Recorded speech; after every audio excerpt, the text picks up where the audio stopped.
Duterte! Duterte! This is not the aid of legislation. Aid of legislation. It's an aid of corruption. Then, hindi dapat si VP lang o OVP lang ang iniimbita nila. Ang daming iba't ibang ahensya ng gobyerno na mas malalaki pa ang kanilang confidential funds. Nangunguna na dyan ang si Tamba. President, diba? Pati ang speaker. So, walang lakas mas malalaki pa ang confidential funds nila. Pero hindi man lang sila naimbita doon. Diba?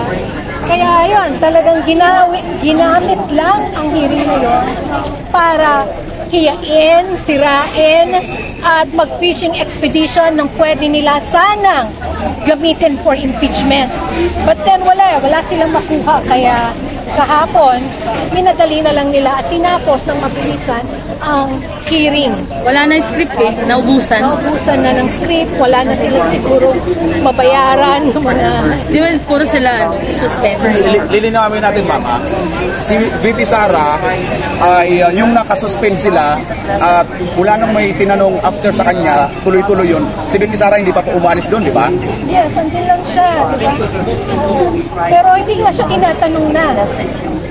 Kasi nga, kahapon, ang nakakatuwa, hindi na siya defensive offensive na. Siya na ngayon yung nagsasabing, in-approve yan ng presidente. Yung mga resignation na yan, hindi naman, wala siya sa power ng VP. Nasa power yan, authority ng presidente. So how can they penalize OVP for something na in-approve ng presidente? Ano yung significant doon na nabulaga sila ni BP Inday na yung sinabi ni BP Inday na yung authority or yung power pala ng mag-appoint ay yung mismong presidente at hindi siya. Exactly. So that's something kasi na ayaw ilabas o ayaw ma-emphasize ng committee kahapon. So it's good na bringing up yan ni VP at hindi man in-highlight sa Hello Ma'am Chara, good morning and thank you Ma'am Chara for being here. Thank you for supporting us, no? And until now kasama natin si Ma'am Chara, talaga hindi nawawala sa mga live natin, ano. Ayan, salamat Ma'am Chara sa pagbisita, no, at this morning. Thank you sa suporta.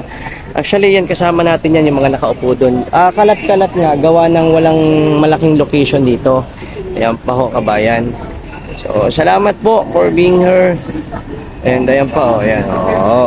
Ayan, dito pa tayo sa kabila.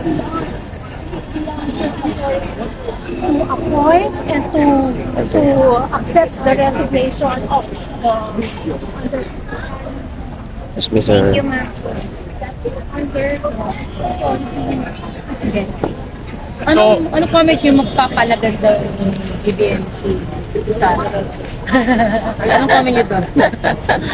Papalagan na daw niya. Papalagan niya. Nagsalita na nga siya. So, pumapalag na, di ba? Ang hindi lang kasi maganda o hindi lang tama dun sa kanyang mga sinabi kahapon is that wala naman talagang threat. Walang, yung kasing mga sinabi ni VP was conditional. It was based on a premise na pag siya ay pinapatay, di ba? At siya ay pinapatay at namatay dahil pinapatay ng mga taong ito, then may tao rin na re-respect. Definitely hindi na siya yun. Di ba? Unless siya si Barbara na kaya niyang patayin sa sindak ang mga taong ito. And dahil siya si Sara at hindi naman si Barbara, may mga ibang tao na re-respect daw for her pag siya ay pinapatay at namatay.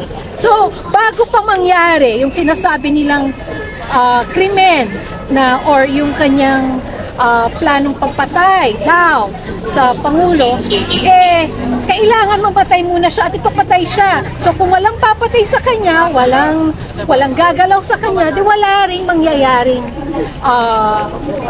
crime, wala ring mangyayaring pagpatay sa mag-asawa at dun sa isa pa na pinsan. Diba? It's based on a premise na pag ginalaw si VP, tsaka lang. Conditional siya, conditional. Kumbaga parang pag binato mo ako ng bato, Miss diba? Mami! Pag binato mo ako ng bato, babatuhin kita ng tinapay na nakagarapon. Diba? Pero walang lilipad na garapon, diba? Walang lilipad na garapon pag hindi mo ako binato ng bato. Diba? Ganun lang yun. Conditional siya. Okay guys? So hindi siya krimen. Diba? Huwag tayong, ang hirap kasi, yung mga bully na yan, bonjing din at the same time, bad combo yun. Dapat pag bully ka, huwag kang bobonjing-bonjing. Diba? Huwag tayong crybaby. Si Sara nga na kaliwat kanan, di ba?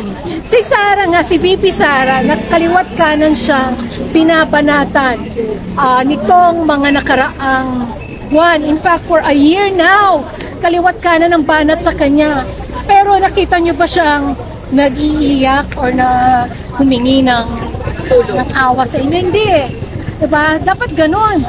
Parang, Ayan, balikan lang natin yung gaano kahalaga yung appearance kahapon ni VP Inday Sara na mukhang natamimi yata itong mga tambalos na mga congressman. siguro kasi hindi nila inaasahan na mag-a-appear siya. Diba? Oo. Actually talagang siya really intended na mag-appear maaga pa lang sa hearing. Nagkataon lang na may emergency sa hospital at kinailangan niyang i-assist si Attorney Zuleika kaya siya na-delay ng konti. But she really wanted to attend. And yun nga, nung biglang nag-attend, bigla naman silang natamim. Napagyaw naman sila, di ba? At naalala nyo yung sinabi ni VP Sara na gusto nyo bang makita kung gaano kahihiyan ang nangyayari ngayon sa Pilipinas, sa buong mundo? Yes. Chipotonic. Correct. Anong reaction mo doon sa sinabi ni VP Inday? Sampal yun sa kanila, no? Sampal yun. Kasi yun nga, ang sinasabi niya is, alam niyo yun, how to say you're bobo without saying you're bobo. Ganun yan eh. Hindi na lang niya diniretsa na mga bobo sila. Ganun yun. Diba? Parang, pag hindi kayo tumigil, all the more na pinapakita niya sa mundo kung anong klaseng mambabatas meron tayo ngayon, which is nakakahiya nga sa bayan natin at sa international community kasi nakikita din nila yan, lumalabas din yan ngayon. So sinasabi niya na pag hindi niyo to tinigil, diba, na-highlight lang lalo ang kakulangan nyo sa kaalaman at ang inyong biasness or ang inyong hindi nyo pagtugon na sa tamang tungkulin ng isang mambabatas.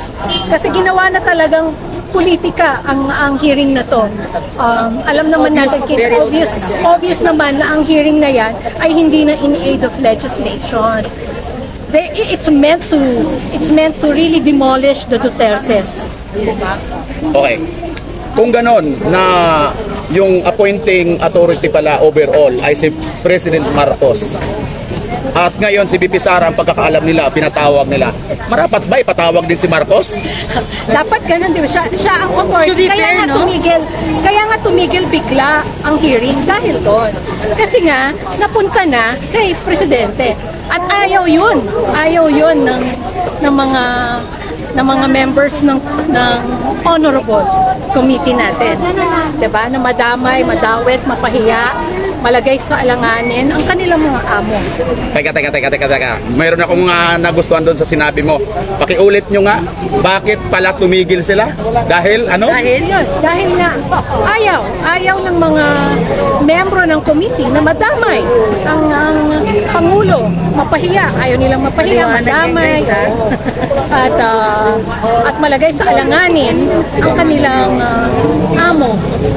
Diba? Na siya pala ang may authority dito at siya dapat ang managot kung sakaling may sinasabi silang pag-abuso o paglabag nung tinanggap ang resignation nung isang Yusek or Asek ba itong si Mercado, di ba? Yusek yata. Yusek. So yun. na hindi naman pala nasa authority ni VP Inday ang pagtanggal sa mga USEC. Ano naman ang reaction mo doon sa yung sinabi ni VP Inday Sara dito kay Chihuahua, may video, roll na video, ba't hindi nila ipinay? Ano ang masasabi mo doon? Ano yung sinong Chihuahua? Wait, hindi ko kasi napanood yung kabuuan. Yung chairman ng committee na yun, si Chihuahua. Ano nangyari? Di ba kasi nga, nag-motion si itong si Castro na extend yung contempt ni Yusek Lopez. Ngayon, while sinasabi ito ni Chua, ito naman ay nirecognize niya si Congressman Marcolita. Nang nirecognize na si Marcolita, nagsasalita si Marcolita, kini-question niya ngayon yung bago sana magbaba ng desisyon, bago pukpukin yung gavel doon para desisyonan na ituloy nga, extend nga yung contempt order kay Lopez, nag-o-object muna si Marcolita. Pero hindi pumayag itong si Castro. Tinuloy ngayon hanggang sa mag-motion lahat, ay Julie seconded, sabi ng iba, na tuloy nga yung extension ng contempt ni Lopez. Ngayon, yun yung sinight ni VP Inday Sara. Kaya sabi ni VP Inday Sara, sinabi mo yun, may video. Mayroong video, sinabi mo yun. I-play ang video, hindi nila i-play. Ano ang reaction doon? Bakit hindi nila play? Siyempre, ganun nga. Kita naman natin sa hearing kung ano lang yung gusto nilang ipalabas, yun lang talaga ang ipapakita nila. Pinipili nila yung mga resource person, pati yung mga a-attend doon, dapat yung mga kontra lang. Diba? Even si Marcoleta nga halos ayaw pagsalitahin. So nakita natin. So hindi na surprising kung yung mga video na maglalagay din sa kanila sa alanganin ay ayaw din nilang i-play. What can we expect? Diba? Moro-moro lang naman ang nangyayari ngayon dyan. It's not really in aid of legislation. And what they're trying to do kay Attorney Zuleika is really to break her. So they will really try to continue extending yung kanyang yung contempt order sa kanya para mag-meltdown at makuha nila lalo na yung ang plano nga nila, di ba, na pagdala sa Women's Correctional. Ano ba ang objective doon? Para talagang ipitin siya, pahirapan siya, at mapilitang tumalikod sa ating Vice Presidente, which they did not succeed. Because wala naman kasing silang maling ginawa. Torture yun. Actually, that's the modern day torture. Yung ginagawa sa kanya, it's the modern day torture. Okay, last reaction ko lang sa akin. Hindi ko alam kung may mga tanong na tumakas sa nating mga vloggers. Last na lang ito, pasensya na po kayo. Ano ang inyong reaksyon sa tuwing magkakaroon po ng objection or pananalita si VP Inday Sara na mukhang nasusukol na sila, ay bigla silang nagsususpend. Kasi wala silang may sagot na matino. Diba? Ayaw nilang lalong mapahiya at magmukhang bobo. Kaya ang kanilang paraan ay suspend na muna. Diba? It's to save face. They're trying to save their faces. Dahil magmumukha lang sila mga walang alam. Which they are. Baik lang yan. Ayan kabayan at marami. Hello.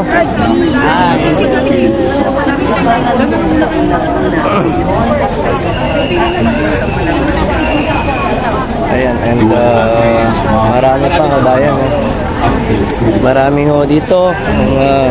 Mga tulog pa nga. Dami dito ngayon kabayan. At yung church punong-puno rin. Ayan pa may mga sa gilid-gilid. Ayan so mamaya pag nagkatipon-tipon, marami ho ito. Actually dito marami. Ayan ay gagi, dumami na pala. Ayan Dumami na pala dito. Oh. Dami na dito kabayan sa labas, ba? Biglang dumami ito. Hala, dumami na din pala yung dito kabayan, no? Excuse me, sir. Dumami na pala dito. Ayan na talaga kabayan ba? Dumami na talaga ba? Ayan, no? Oo, yan pa ho, sa gilid o. Ayan, sabi ko sa inyo, marami na to eh. Kakalat-kalat pa lang ngayon kasi ano pa eh. Ayan o. Hello po, mami. Ayan pa o, doon pa sa ano. Sabi ko sa inyo eh. Madami na nga ito kabayan. Sabi ko sa inyo, marami pa yan dito sa ayan ba, sa gilid-gilid o. Kasama natin yan, may mga tao na nga sa taas o. O, ayan, may mga tao na rin sa taas. At dito, ayan din. And gaya ng sinabi ko, sa gustong pumunta dito na nandito lang naman sa Pasay, nandito lang sa Cubao, at problema nyo yung pamasahe, i-message nyo ako sa Facebook page ko, Tropang Bisaya, or di kaya sa akin Facebook. Sabihin nyo lang, Tropang Bisaya, galing ako dito. Baka gustong pamasahe. Video call tayo para lihitin mo. Para mamayang pagpahinga namin alas 12 siguro, yan, mabasa ko, makagora kayo dito. Mayroon tayo dito guys, ako mag-expense ako ng pera galing sa YouTube para po sa inyo.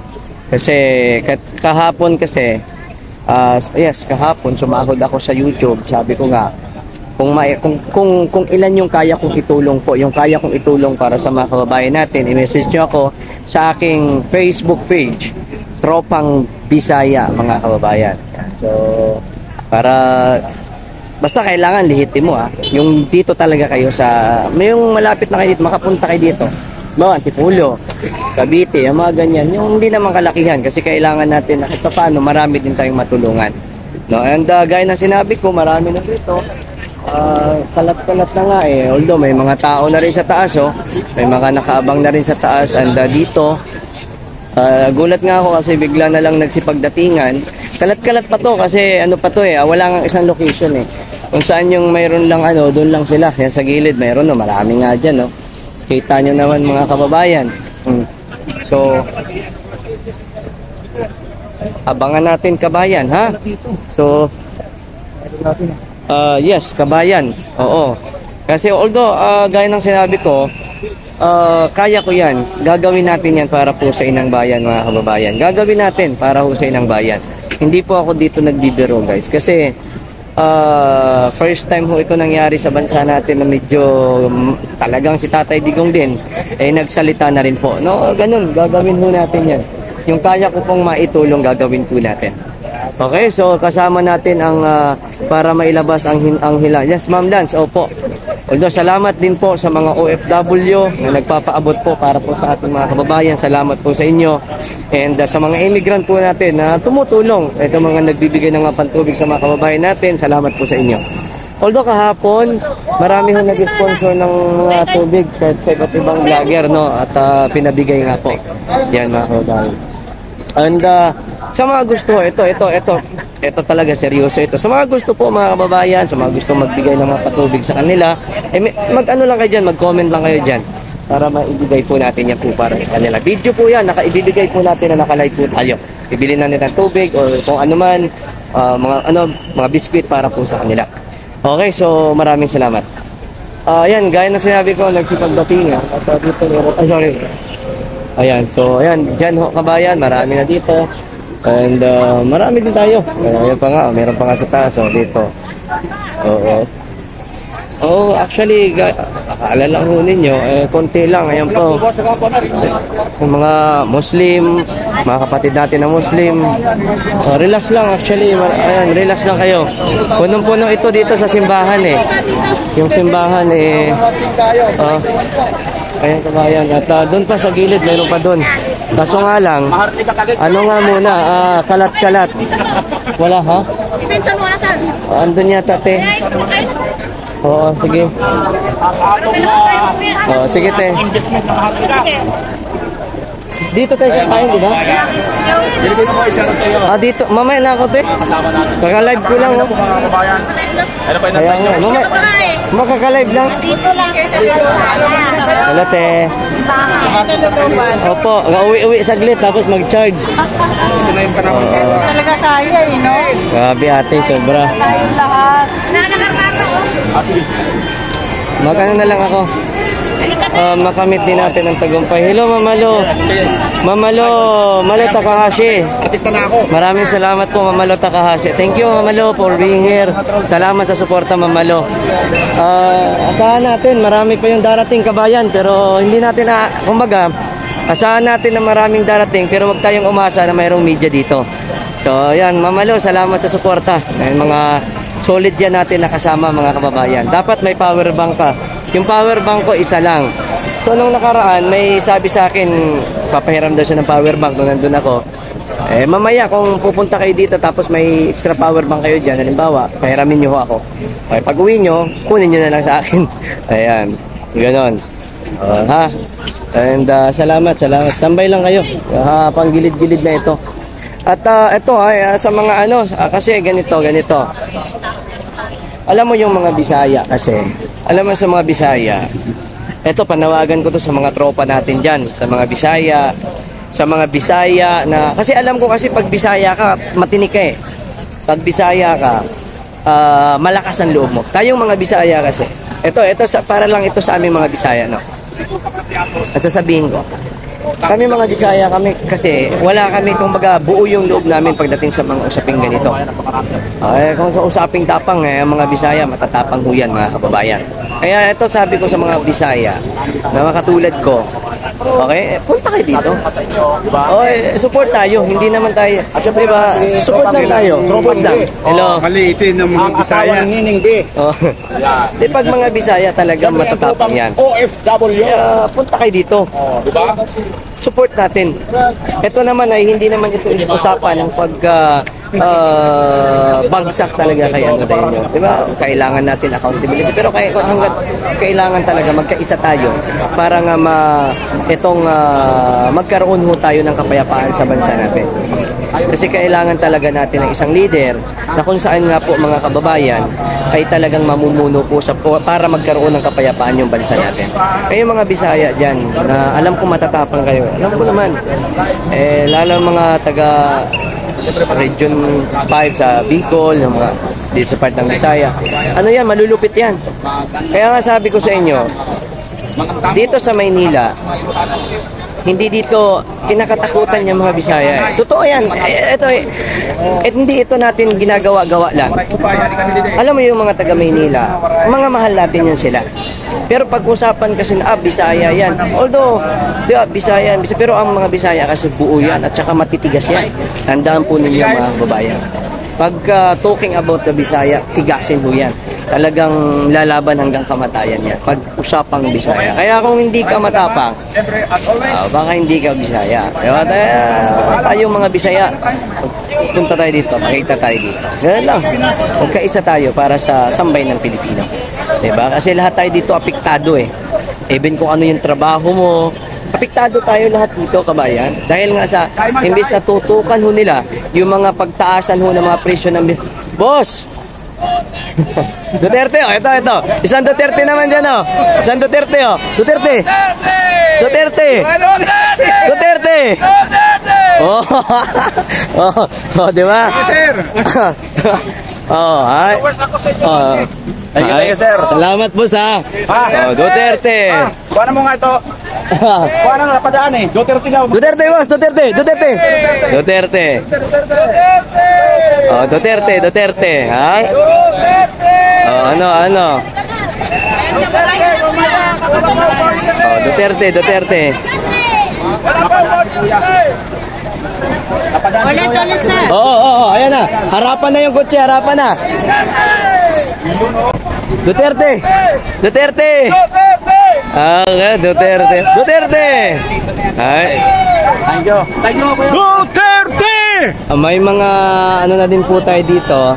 Sabi ko sa inyo, ayan, ang matatapang Bisaya, kabayan, matapang talaga yan. Duterte! Boss, Duterte!